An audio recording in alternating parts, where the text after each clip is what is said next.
Assalamualaikum warahmatullahi taala wabarakatuh. Selamat sejahtera. Tuan-tuan, tolong share, tolong like, tolong subscribe.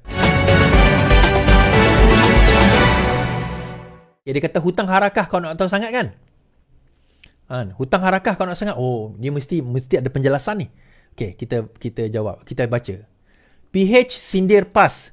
Roh tergantung kalau hutang tak bayar. Konon nak bagi tahu harakah tak bayar hutang pencetak. Sindir mereka lagi. Pimpinan PAS yang pakai kereta mewah itu jual lah harta masing-masing sebab wajib bayar hutang. Kan sekarang sudah kaya. Gembira sungguh ayat mereka. Alhamdulillah, terima kasih atas tingkatan. Terima kasih. Alhamdulillah. Cuma nak maklum. Ini jawapan dia. Cuma nak maklum. Kes itu masih dalam mahkamah. Jadi kena tunggu keputusan mahkamah. Syarikat itu pun dah tutup. Habis nak bayar kat siapa? Bayar kat engkau ke Walanun? Dia kata macam tu. Syarikat itu pun dah tutup. Habis nak bayar kat siapa? Okey. Saya tak nak baca bawah-bawah tu sebab dia kata itu personal. Ada orang hutang orang PH masa jadi calon. Yang tu dia tak nyatakan kepada siapa orang berhutang tu. Tak ada lah. Tapi saya nak nyatakan dekat sini alasan yang digunakan. Dia kata syarikat itu sudah tutup. Habis nak bayar kat siapa? Bayar kat engkau ke Walanun? Dia kata syarikat itu dah tutup. Baik, kita baca kenyataan pencetak wang itu. Pencetak harakah itu. Okey, pengurus NAJ Press Resources Hussein Jan merasa geram melihat PAS dan sikap pemimpinnya didakwa bermewah-mewah. Tuan-tuan, saya nak tanya, ini orang Walanun ke tuan-tuan? Ini orang PH ke? Saya percaya orang yang mencetak ni adalah orang PAS. Dia ni orang PAS yang cakap ni. Tapi dia dah geram. 7 tahun tuan-tuan. Okey, dia kata macam ni. Sudah 7 tahun hutang tertunggak tak dibayar sepenuhnya. Okey, kemudian dia kata, ia membabitkan hutang harakah dengan 2 syarikat. Pertama, Angkatan Edaran Enterprise Sdn Bhd atau Angkatan Edaran. Kedua, syarikat NAJ Press Resources Malaysia Sdn Bhd. Now, dia kata Angkatan Edaran sudah muflis. Dan pihak pengurusan sama menubuhkan NAJ Press Resources Malaysia Sdn Bhd sebagai pengganti dan terus mencetak harakah pada ketika. Now, tuan-tuan dengar baca ni. Tuan-tuan dengar apa yang saya baca ni. Angkatan Edaran sudah muflis. Maksudnya syarikat pertama yang dituduh oleh penulis ini tadi, syarikat itu sudah tutup. Dia kata betul. Dia itu nama dia Angkatan sudah muflis. Tetapi pihak pengurusan yang mana menubuhkan Angkatan Edaran itu, sebabkan syarikat itu sudah muflis, pihak pengurusan yang sama dia tubuhkan satu lagi company nama dia NAJ Press Resources Sdn Bhd sebagai pengganti dan terus cetak harakah pada ketika itu. Now, kita fikir secara logik. Kalau kau dah tak bayar hutang, tak dibayar hutang kau tak dibayar dan kau telah diisytiharkan sebagai muflis, kau nak lagi ke buat satu syarikat lain kemudian teruskan pencetakan? Logik akal kita fikir. Of course kau tak nak kan? Buat apalah kita muflis sebab dia tak bayar. 2 juta lebih hutang dia. Saya ada kenyataan, saya ditunjukkan hari itu, 2 juta lebih hutang dia tidak berbayar. Total 3 juta. Dahlah dia ada hutang yang dia tak bayar daripada company lama. Tiba-tiba dia declare diri dia bankrupt. Lepas itu dia pun kata tak apalah, saya buat kat company baru, saya terus cetak lagi. Melainkan ada promise. Ni saya tunjukkan surat tersebut. Tuan-tuan boleh tengok sendiri. Surat ini menyatakan bahawa jumlah hutang 3.053 juta setakat 31/10/2017. Now, dia macam ni. Kalau sekiranya dia tak ada janji, saya percaya ada janji.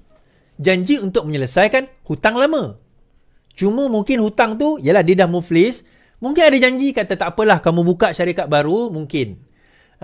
Dengan syarikat itu nanti kami bayarlah. Tetapi sekarang dia guna alasan syarikat itu dah muflis. Kami nak bayar pada siapa? Pengurusan di dalam syarikat itu yang dah muflis itu sekarang ini buka lagi company baru. Bayar pada company baru lah. Takkan itu aku nak ajar. Takkan itu kita nak ajar. Itu yang pertama. Yang kedua, kita kata bahawa hutang itu bila syarikat itu sudah muflis, kita kata. Betul syarikat itu sudah muflis. Ada tak hutang-hutang yang dia boleh tuntut daripada penghutang-penghutang dia? Jawapan dia boleh. Sebab itu benda ini masuk ke mahkamah. Perkara ini sekarang masuk ke mahkamah untuk dia nak tuntut. Walaupun dia syarikat itu sudah unwind, sudah winding down, kita kata, sudah bankrupt. Bankruptnya kerana petition siapa? Dan boleh tak dia menuntut kepada orang yang berhutang dengan dia, termasuk PAS? Itu persoalan dia. Sebab itu perkara ini masuk mahkamah. Jadi alasan yang diguna, dia dah mau boleh nak bayar kat siapa? Itu alasan banggang, tuan-tuan. Tak, kalau negara ni berhutang, itu ke alasan yang PAS nak guna? Kan? Itu ke alasan yang PAS nak guna? Sebab itulah, bak kata Razif, kawan saya ni lah, Timbalan Ketua Penerangan. Di dalam kenyataan beliau, dia kata, negara tidak mempunyai pembangkang efisien, beliau berkata. PAS dan Perikatan Nasional gagal menjadi semak dan imbang sebagai pembangkang yang berkesan dengan fokus mereka hanyalah mahu menggulingkan kerajaan. Timbalan Ketua Penerangan PKR Razif Rakimi berkata, muktamar PAS baru-baru ini juga dilihat sebagai ruang untuk pemimpin mereka terus menipu ahli dengan retorik bahawa kerajaan akan tumbang dalam masa terdekat. Mereka berkata kerajaan akan tumbang pada awal, saya tak sempat login, pada awal bulan sekian dia kata. Tuan-tuan, retorik sebegini, itu saya kata tadi. Bila dia bercerita tentang fitnah, kan, Dusuki tadi, dia bercerita tentang hutang, kan, dia bercerita tentang nak jadi kerajaan, dia kena cerita, dia macam ni, dia kena taburkan sesuatu kepada pengikut dia. Sebab selama ni mereka dah percaya. Tapi manusia ni, tuan-tuan, ditipu sekali mungkin dia kata tak apalah, mungkin dia terkhilaf. Ditipu 2 kali mungkin dia terkhilaf. Ditipu 3 kali mungkin dia terkhilaf. Tapi dah lama 4, 5, 6 kali dia pun berfikir balik. Betul ke? Kan? Betul ke geng-geng ni? Betul ke pok lebay ni? Betul ke so-called ulama-ulama ni? Atau mereka sekadar hanya menipu kita? Kita dah kena scam. Tuan-tuan. Jadi membawa kepada cerita yang saya nak bawa pada malam ini berkenaan, apa akan jadi kalau PAS memerintah negara kita? Kan? Apa akan jadi kalau tiba-tiba PAS memerintah? Saya tertarik sebenarnya. Saya teringin lah kalau ada orang PAS kan, yang apa orang kata, dapat naik orang, tapi tak naklah macam-macam, pimpinan tertinggi lah. Kalau kamu menjadi pemerintah, apa yang kamu akan buat untuk menyelesaikan masalah ini? Tetapi benda itu dah dijawab, dah ada benar berlaku. Bila masa Syahir pergi berdebat dengan Rafizi, ingat tak? Rafizi tanya satu soalan. Kalau PAS pemerintah, bagaimanakah mereka nak menyelesaikan hutang 1.5 trilion? Dia kona pusing, hutang itu wajib bayar, hutang kerajaan negeri, hutang ini, kemudian kita ni adik-beradik lah, apa semua ke benda tu. Dipusingnya, kona jauh, tuan-tuan. Oh, seorang tepuk tangan. Tak menjawab persoalan bagaimana dia nak selesaikan masalah 1.5 trilion. Itu betul satu soalan. Fundamental ekonomi, tak ada siapa daripada kalangan PAS dan pembangkang yang bercerita secara fundamentalnya bagaimana kalau sekiranya mereka memerintah. Kalau mereka memerintah, apa yang mereka akan lakukan berbeza dengan ekonomi yang ada sekarang. Bila dia tanya dengan Muhyiddin Yassin, dia kata apa? Oh, takkan saya nak cerita, nanti kerajaan ni akan ambil idea saya. Tak, kalau benda tu baik pada negara, kenapa tak boleh? Kalau benda tu baik untuk negara, kenapa idea itu tak boleh dilontarkan? Bagi saya, sebuah pembangkang yang efektif, okey, kerajaan buat A, kamu kritik A, tak ada masalah. Kerajaan buat usaha A, kamu kritik usaha A, itu tak ada masalah. Kritik itu tak ada masalah. Tetapi bila lepas kritik, kamu nyatakanlah kenapa A ni tak bagus. Apa alternatif kepada A yang lebih baik? Dan kenapa offer kamu kalau alternatif itu lebih baik berbanding dengan A? Contoh. Itu kaedah pembangkang yang betul. Jadi dengan kaedah itu, barulah boleh bergerak ke hadapan negara kita ini, dan pembangkang itu boleh menjadi satu pembangkang yang efektif. Satu pembangkang yang efektif. Itu sebenarnya yang kita nak bawa dalam kerangka negara demokrasi kita. Now, bila PAS memerintah, saya risau banyak benda sebenarnya. Pertama, kepada orang bukan Islam kita sendirilah. Kan, orang kafir bak kata PAS tu lah kan. Bak kata PAS, orang kafir lah. Orang kafir. Padahal dalam Al-Quran, walaupun sekafir macam mana sekalipun, Rasulullah tetap panggil mereka kaum aku. Rasulullah panggil mereka dengan panggilan yang baik. Kafir ni yang betul-betul menentang, baru dia akan panggil kafir. Menentang ni, yang betul-betul lawan, kita panggil kafir. Tak apa, itu persoalan lain. Tapi poinnya adalah, kita dalam membentuk kerajaan secara realitinya. Kalau dia orang jadi kerajaan, PAS jadi kerajaan, apa pembaharuan? Apa idea baru yang dia boleh bawa?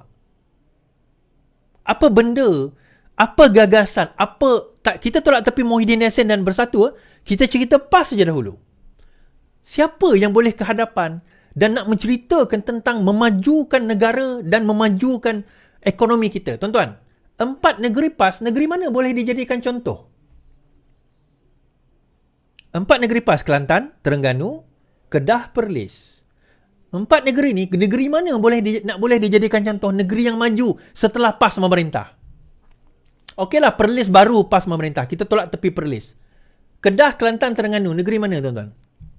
Sekurang-kurangnya Pakatan Harapan dia boleh cerita tentang Selangor. Dia boleh cerita tentang Pulau Pinang, antara negeri termaju. Dia boleh cerita tentang Negeri Sembilan yang mula makin membangun sekarang ini. Daripada daripada aset 400 juta, aset dipanggil reserve negeri 400 juta, bila kita ambil alih tahun 2018 sehingga sekarang ini lebih kurang 1 bilion lebih di Negeri Sembilan.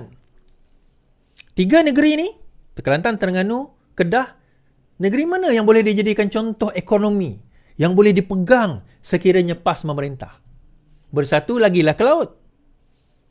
Lagilah ke laut bersatu. Tak boleh nak bergerak, tak ada contoh. Dan mereka jadi kerajaan, Muhyiddin Yassin jadi Perdana Menteri, kerajaan gagal tuan-tuan. Tutup negara. COVID berlaku dekat Seri Petaling, Sarawak, Sabah tutup. Apa kejadian?